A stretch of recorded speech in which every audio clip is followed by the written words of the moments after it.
Welcome to online class on Indian Evidence Act. We will discuss in this evening on admission. This admission has been provided in the chapter 2 of the relevancy of facts. Section 17 defines admission. How it defines? You cannot add anything, because when a definition is there in the section, you should try to understand the meaning of admission as defined in the Evidence Act. Dictionary meaning of admission is something different from the definition of admission as provided in section 17. Admission usually means admitting something. As layman understands the term admission, the word admission, that admitting something. But section 17 says, an admission is a statement, either oral or documentary. Statements mean saying something. It is a statement, oral or documentary, or contained in electronic form, which suggests any inference, not an inference, any inference to any fact in issue, neither the entire fact in issue or to any of the fact in issue or relevant fact, and which is made by any of the persons. You see, you mark the word any of the persons, and under the circumstances hereinafter mentioned. Hereinafter mentioned means as mentioned within the other provisions of the Indian Evidence Act. So that admission is a statement. What is that? That statement is either an oral statement or in a documentary or in a document. That statement suggests any inference in conclusion of any fact in issue. Fact in issue, you know the fact in issue, any fact from which either by itself or in connection with other facts, the existence, non-existence or nature, extent of a right, liability or disability necessary follows. So any fact in issue, that statement suggests any inference regarding any fact in issue or any relevant fact. And not only that, it must be made under the circumstances prescribed under the Act and made by any person prescribed under the Act. That for admission, that statement must be by the person who is authorized to make such statement under the provisions of the Indian Evidence Act, and in the circumstances hereinafter mentioned, as provided as mentioned in the Evidence Act. So here conduct is not an admission simply, but it is a oral statement or that statement is in a document which suggests an inference of any fact in issue or any relevant fact, and is made by any person as provided in the Act, in the Evidence Act, and made under the circumstances as provided in the Evidence Act. So unless you understand the definition of admission, you cannot understand the other provisions regarding admission in the Evidence Act. Then who can make admission? Who is competent to make admission? Whose statement will be treated as admission? That is provided in section 18. Section 18 says admission by party to proceeding or his agent by suitor to representative character by party interested in subject matter, by person from whom interest derived. So, these different persons who are whose statement will be treated as admission as per the provisions of section. First, a party to a proceeding, either suppose it is a civil proceeding, civil suit, either the plaintiff or the defendant. In a criminal case, the accused, that may be admission, that may be treated as admission. Party in a criminal case, in a complainant accused, or in a GR case, there is one side there is a government or the government state and accused. So here statement admission by a party to a proceeding or is agent. Agent means a person who has been appointed to do any act on behalf of another, that is under the contract act we find the contract of agency. Suppose an advocate is, when an advocate is appointed, he is engaged by a party, the advocate is also an agent of the party. If he gives any statement during the proceeding, during or he has been authorized to make some statement, and that statement amounts to we suggest any inference to the fact and issue or any relevant fact, then that will be treated as admission. So, agent by suitor in representative character. What is representative character? As you know, in Order 1 Rule 8, there is a provision for representative character. While somebody representing others has filed a suit in a representative character. A trustee is representing the particular deity or particular institution. He represents a representative character. He makes any statement by party interested in subject matter of the suit, or any party who has any interested in the subject matter of the proceeding suit matter, or by person from whom interest derived. Persons whom interest derived. Suppose X has purchased a piece of land from Y. He has, or X has inherited a land from his father. He has derived interest in that property through somebody. If his father has made same statement in respect of that particular land, particular property, that may be treated as admission. So now, you go through this section. Statement made by a party to the proceeding or by an agent to any such party, or whom the court regards under the circumstances of the case as expressly or impliedly authorized by him to make them, are admission. So, what it says? Statements made by a party to the proceeding or they are agent to any such party, when the court regards that agent has been expressly or under the circumstances of the case or impliedly authorized to make an admission. Now the statement made by party to the suit suing or sued in a representative character are not admission unless they were made while the party making them held that character. Suppose somebody has filed a suit representing some persons of his village. If while representing the villagers, if he gives a statement, that may be treated as, but in his personal capacity or previously he had given any statement, that will not be treated as admission. So, though it suggests any inference of any fact in issue or of relevant fact, while holding that representative character, he had given any statement regarding the subject matter of the dispute, which suggests an inference of any fact in issue or relevant fact, then that will be treated as admission. Then third is statement by person who have any proprietary or pecuniary interest in the subject matter of the proceeding.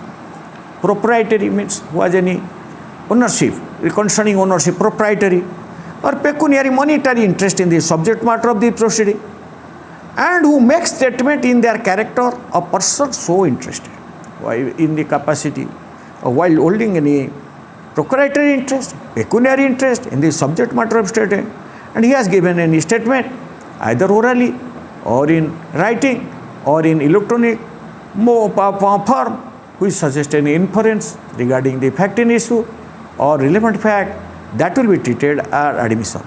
If they are made during the continuance of the interest of the person making the statement, continuance of the, suppose I purchase a piece of land from Mr. X. My vendor had previously given a statement prior to sale, that may be treated, but after sale if he has given any statement regarding which suggests an inference, that may not be treated as an admission. So now section 8 says that is admission. Who can make admission? Parties, either parties to the proceeding, second they are agent, third in a representative character, while the person who files the suit, who has filed the suit while holding that representative character status, then party interested in this subject matter of the suit, those statements will be treated as admission. Now section 19, it provides when the statement of a third person will be treated as admission. Always parties to the suit, they are representative, if they give some statement, that will be treated as admission if that suggests any inference of fact and issue or relevant facts. But section 9 says that here statement of a third person becomes admission in certain circumstances. How? Statement by a person whose position or liability it is necessary to prove as against any party to suit are admission if such statements would be relevant as against such person in relation to such position or liability in a suit. If you will go through the illustration provided to section 19 again and again, then you will make yourself clarify, or you will get you can properly understand the provision when statement of a third person is to be treated as admission. That means statement of a person whose position is to be proved as against a party. What is that? The illustration, you could go, please go through the illustration. A undertook to collect rent for B. A undertook to collect rent for B. B sued A for not collecting rent from C, which was due to him. A denies that rent was due from C. To B, A denied that no, C was not liable to pay any rent, so that's why I did not collect. But B has filed a suit against A for not collecting rent from C. If C has given any statement, C had given any statement that C was due, or he was due, or he was liable to pay any rent to B, that will be treated as admission. A statement by C that he owed B rent is an admission and is a relevant fact as against A if A denies that C did owe rent to B, because the position of C against A is to be proved, then whose position is to be proved as against the party to the suit. Here A says no, C was not liable to pay any rent to B. B has filed a suit against A for claiming that the rent of which was due to him from C.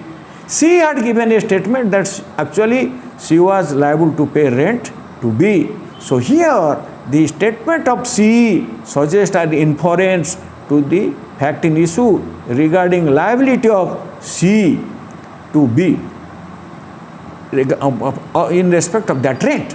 So here that will be treated as admission.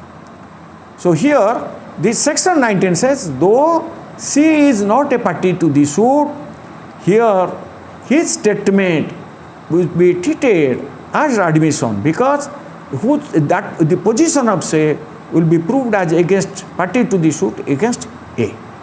So now section 19 says admission of a third party becomes relevant, that is as per section 19. Section 20 also says admission by person expressly referred to by party to suit. Here also admission of a third party becomes relevant when statement made by persons to whom a party to the suit has expressly referred for information in reference to a matter in dispute are relevant. Suppose one of the parties to the suit had expressly referred to a third party for any information, if that third party had given any statement with reference to that matter in issue, and that statement suggests an inference of any issue or a relevant fact, that will be treated as admission. The illustration will make you clear. The question is whether a horse sold by A to B is sound. So here A says to B, go and ask C. C knows all about E. C statement is an admission. C had, because one of the parties to the suit had expressly referred the matter to the opinion of C, or for getting some information C. If C had given any statement which suggests an inference of any fact in issue or relevant fact, then that will be treated as admission.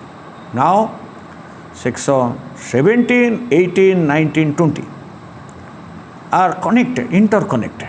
Section 17 says admission is a statement either orally or in writing which suggests an inference of any fact in issue or relevant fact and made by the persons and under the circumstances, as hereinafter mentioned, that in 18, 19, 20 provide the who are the competent persons whose statement will be treated as admission. Now, section 21, proof of admission against person making them and by or on behalf of, on their behalf. Sometimes a question is put, if an admission can be made in favor of a person who has given that statement. Usually, when an admission, a statement which is to be treated as admission is to be proved as against the person, because when the fact is that evidence is given, then it will be easier for the court to come to a conclusion, or it will be easier that a particular fact exists. So here, but in this section 21, there is provision that admission sometimes may be used in favor of the person who has given that statement. It may be inconsistent, but section 21 says admission are relevant and may be proved as against the person who makes them. It is the general rule. General rule is that all admissions are to be proved as against the persons who make them, or is representative in interest, or to whom is representative in interest. But they cannot be proved by or on behalf of the person who makes them. It is general rule.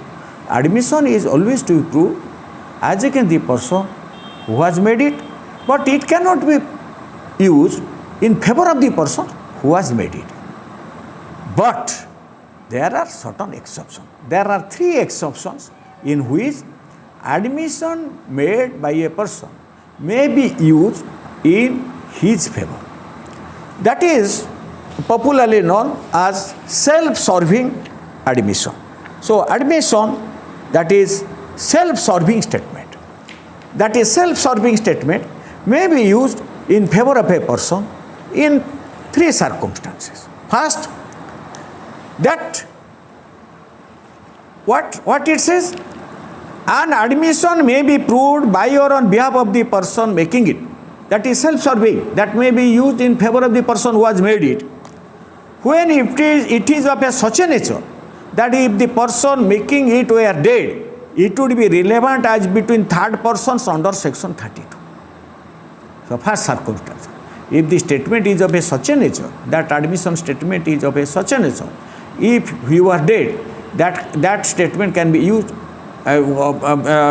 between third persons as per the provision of section 32, then such an admission, though it is of a particular person, that can be used in favor of the person who has made it. So here A is accused of a crime committed by him in Kolkata. He produces a letter written by himself and dated at Lahore on that day and bearing the Lahore postmark on that day. The statement in this date of the letter is admissible because if you are dead, it would be admissible under section 32 clause 2, that is in the usual course of business, that is admissible in evidence between third parties as per the provisions of section 32 clause 2. So these statements, so here he has written a letter, he produces a letter that he had written that letter from Lahore, that will be admissible in evidence in favor of that person. The example, A is the captain of a ship. He faces trial to cast away that ship to another port, but he produces a book usually maintained in the ordinary course of business, showing the movement of the ship from date to date, and that if that is in favor of that person, that he had not cast that boat ship to any other boat intentionally, that is admissible in evidence in his favor, though that statement suggests an inference regarding the fact in issue or relevant. That is not admitting. So never confuse that admission must be an admitting of a fact. No, any statement made by a person who suggests an inference regarding fact in issue or relevant fact. Here the captain of the ship is producing a book which he was maintaining in the ordinary course of business while doing his job. So that is admissible in evidence as per the provisions of section 32 clause 2 of the Evidence Act. If you are dead, that statement, that book can be used as evidence between third parties, as a witness who is dead who cannot be found under that provision. So here that book, that book can be used by that captain in his support, though that statement is an admission in his favor.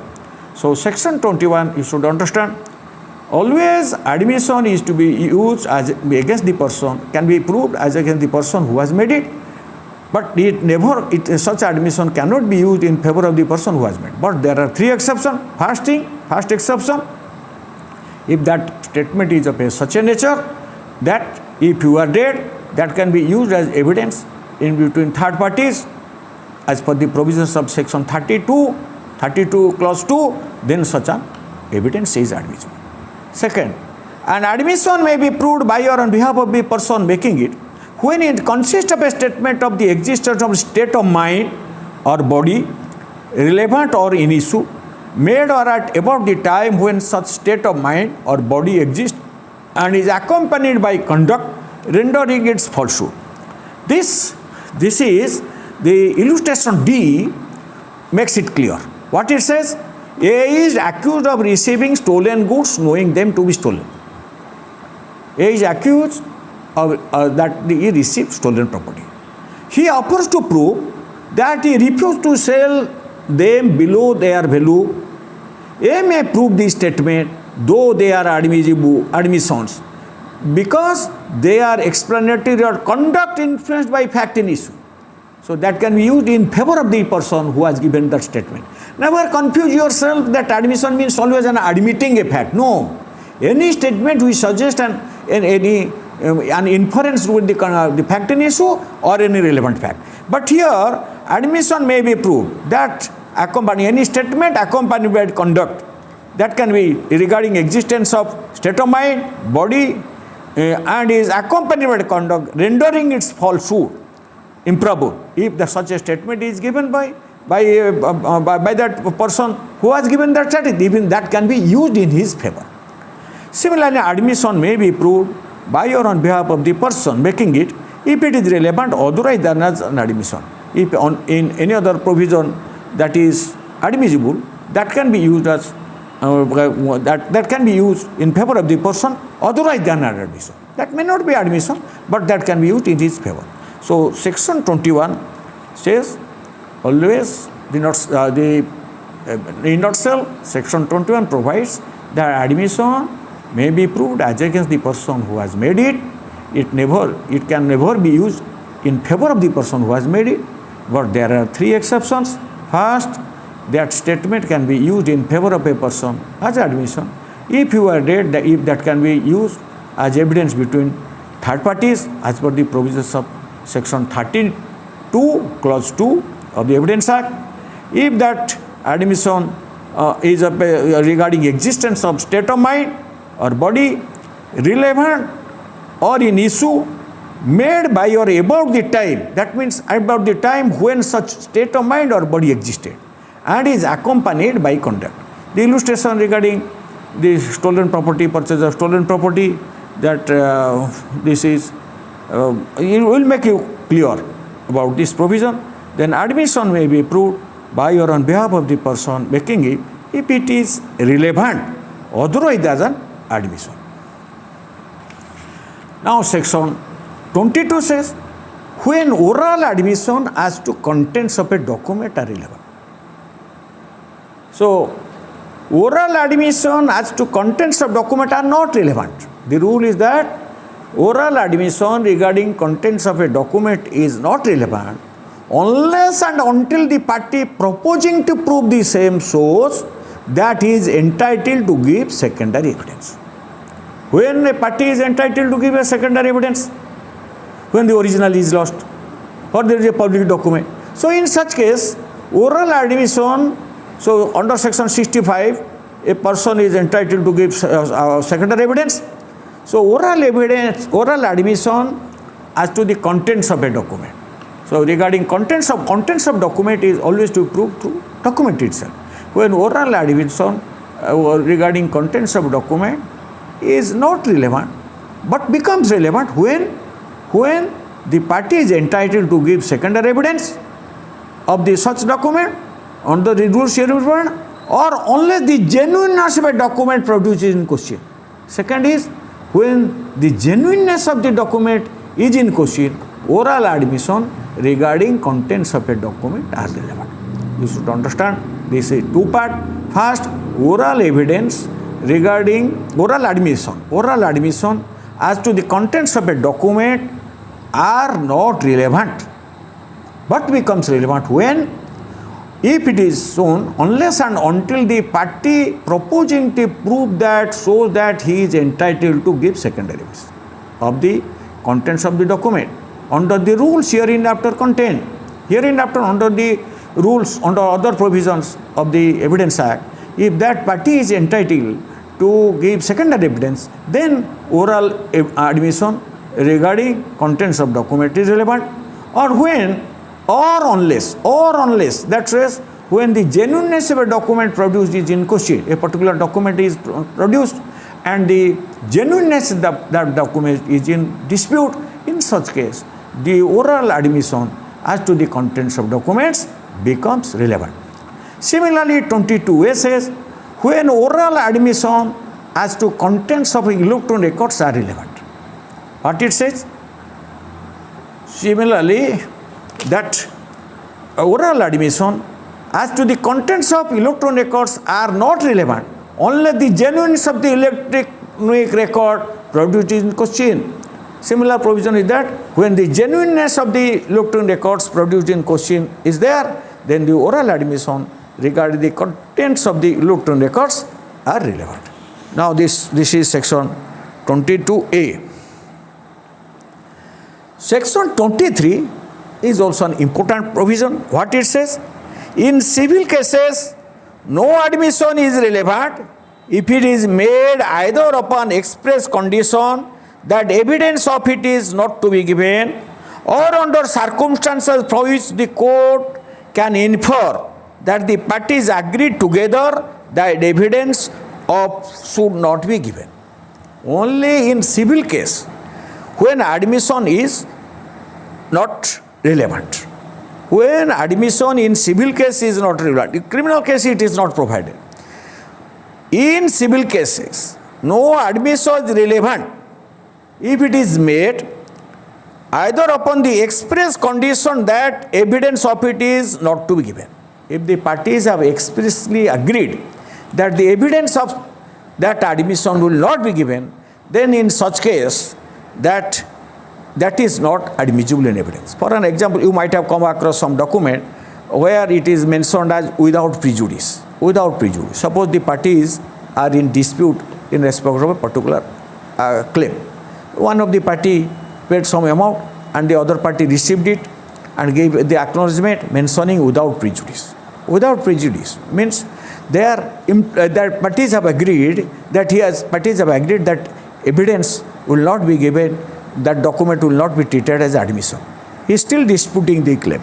So that is without prejudice. In rent receipts of the government, in most of the rent receipts of the government, you will find there is a seal without prejudice. Without prejudice means as because the government is receiving rent, that doesn't mean if that government accepts your title. If there is a dispute in respect of that, you cannot say that government has that suggests an inference that my title. So here that is admission. In civil cases, no admission is relevant if it is made either upon an express condition. Parties expressly agree that a statement will not be used as evidence against another, against that person who is making that statement either orally or in writing. Civil case, a statement if the parties have expressly agreed that will not be treated as admission, that cannot be used as evidence and admission, then it will not be used, the evidence will not be given. Similarly, or under the circumstance from which the court can infer that parties agreed together that evidence of it should not be given. Though express contract is not there, but still the parties have agreed together that evidence of it will not be expressly given. So this is, for instance, in a life insurance contract, but the insured policyholder furnishes his family history in the proposal form. So here it is implied that the condition that it shall not be used is evidence in the court. So here either expressly the parties have agreed or impliedly from the circumstances of the case from which the court can infer that the parties agreed together that evidence of it should not be given. The explanation provides to this section that nothing in this section shall be taken to exempt any barrister, pleader, attorney or wakil from giving evidence of any matter of which he may be compelled to give evidence under section 126. Section 126 of the Evidence Act is also a privileged communication. Any communication made by a client to the advocate will not be exempted from this evidence. That means no barrister, wakil, advocate will be compelled to give any evidence regarding any communication made to him regarding any case. But after his engagement, after the engagement of the advocate, if the person who has engaged, he has done any act regarding commission of any offense regarding that document or any matter, then the advocate or wakil can be compelled to say about this. So for an example, X has engaged Y an advocate to defend him in a case of criminal breach of trust or embezzlement of records. So he took the brief. After the engagement, that X made further false entries in that book. So here he committed a crime. So for that, the advocate or barrister or wakil is not exempted, and as per the provisions of 126 of the Evidence Act to disclose such facts in court. So here this expansion says, nothing in this section shall be taken to exempt any barrister, pleader, attorney or wakil from giving evidence of any matter of which he may be compelled to give evidence under section 126. Under section 126 of the Evidence Act, after the engagement of the advocate, wakil, barrister, if he observes that the client had done some, did some embezzlement or did some act in respect of a particular crime or in respect of a particular document which amounts to an offense, then he is bound to disclose such things to the court. So here this explanation will clarify the position. If he observes, then he can be compelled to disclose such facts in court. This is section 23. Admission in civil cases when relevant. If a question comes, in civil case, admission is relevant always In civil case, no admission relevant if it is made with the express condition, express agreement between the parties that evidence of which will not be given, or under the circumstances of the case, the court infers that the parties have agreed together that evidence of such fact will not be given. But that will explanation says that nothing in this section will exempt an barrister or advocate to disclose a fact for which he can be compelled as per the provisions of section 126 of the Evidence Act to disclose. In this context, the section 31 is very important. What section 31? What admission? Section 31 says, you should know section 31, admission not conclusive proof but may stop. Whether admission is conclusive proof. Section 31 of the Evidence Act provides what? Admission are not conclusive proof of the matters admitted, but they may operate as estoppel under the provisions hereinafter contained. If a question comes whether admission is a conclusive proof, section 31 declares that admission of a statement is not a conclusive proof but may stop. The stop means he may deny the truth of the same. What is the principle of that we find in section 115 of the Evidence Act? What is estoppel? If a person by his act, declaration or omission has made another person to believe something, and on that belief that person, the other person has acted upon, then in a suit or proceeding, that person cannot deny the truth of the same. So section 31 says admission is not a conclusive proof but may operate as estoppel when on the basis of that admission somebody has acted upon.